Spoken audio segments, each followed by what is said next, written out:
Good evening, and welcome to day 6 of 5 for 25. I'm Jeremiah, and I'm excited to talk to you tonight about how God uses humble beginnings to fulfill his extraordinary purposes.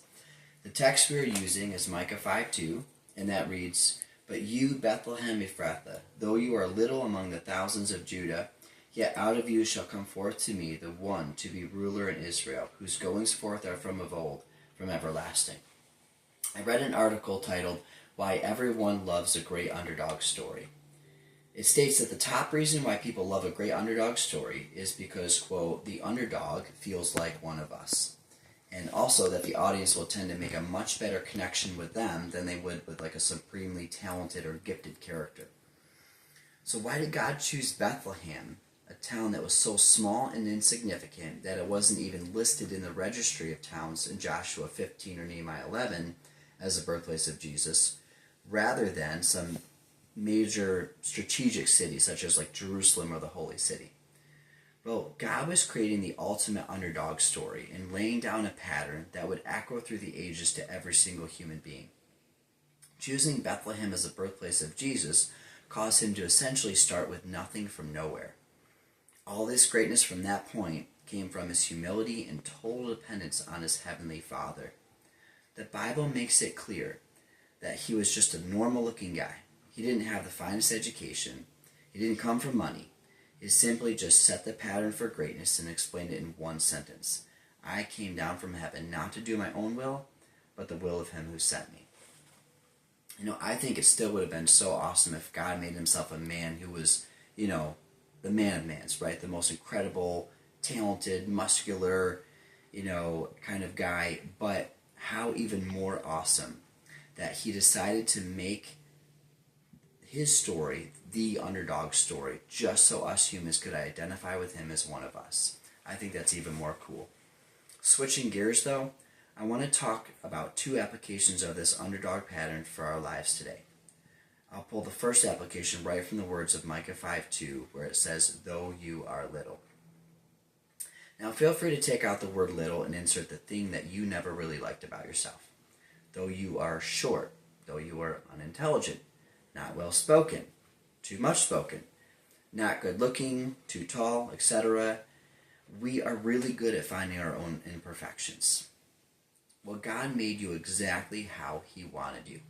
Psalms 139 tells us that we are fearfully and wonderfully made, and that precious and vast are God's thoughts towards us. I absolutely love that.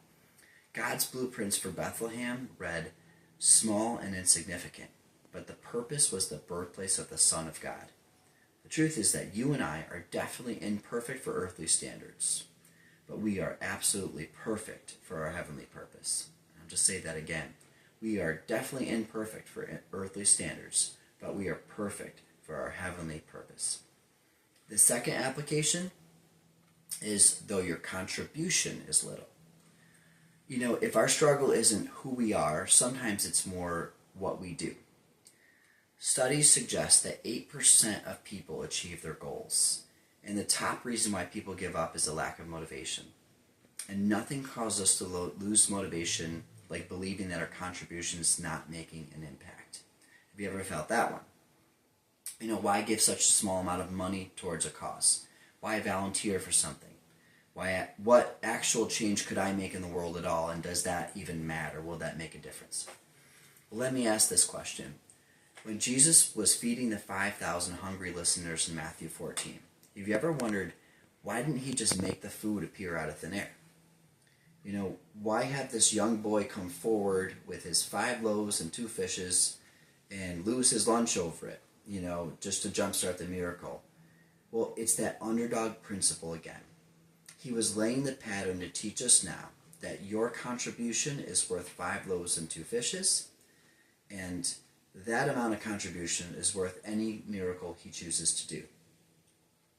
What we need to understand and believe is that our puzzle piece is extremely unique and connected to all the other millions of other pieces that God is putting together, and that our contribution counts in his big picture. In closing, I'll just say this. If you want to know what gift you can bring the King of Kings this Christmas, first of all, he wants you. He wants your heart. All the imperfections and complications that come along with it, he finds that a very precious gift. Secondly, find whatever little contribution you can make. Dream big with it. Do it with love. And watch God turn humble beginnings into extraordinary miracles. Merry Christmas.